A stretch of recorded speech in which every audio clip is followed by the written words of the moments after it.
sida loogu bedelo numbers in Boolean form tirada maxaan dhahdaa complex numbers isagoo rectangular u qoran sida Boolean loogu bedelo maanta waxay noo haray converting from Boolean to rectangular complex numberkii oo trigonometric form u qoran baynu rectangular form u bedelinaa marka haddaan idin xasuusiyo bal casharkii ka horeeyay maxaynu ku qaadanaa casharkii ka horeeyay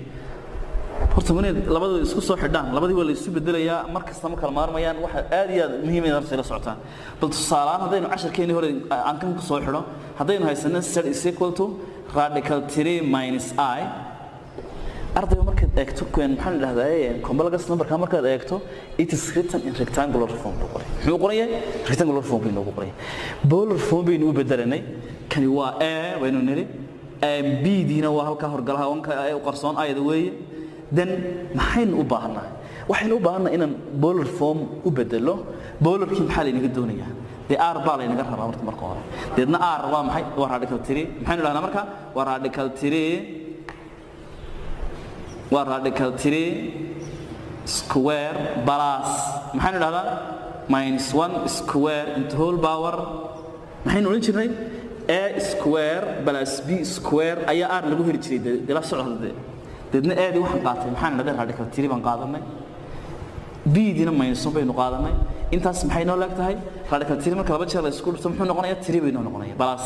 minus marka laba jeer la isku dhuftana 1 baynu noqonayaa labadaas markaynu isu geyno maxay noo soo baxayaan 4 baynu soo baxayaan 4 naxid ka saara 2 isla markiiba r waan haysanaa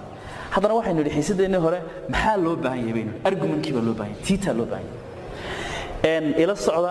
halkan maxaynu haysanaa waxaan haysanaa radical 3 minus I baynu haysanaa waaxda ku jirta ka doonaysa in u shaqeyno a waa plus b dina waa maxay waa minus deedna waxaan z is equal to a minus b I waa angle ku jira baynu yidhi maxay waaxda afraad ku jira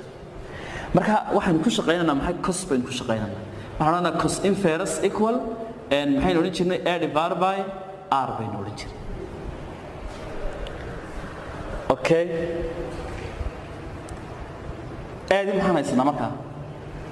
aadi waxaynu haysanaa maxay radical 3 baynu haysanaa r na waxaynu haysanaa 2 baynu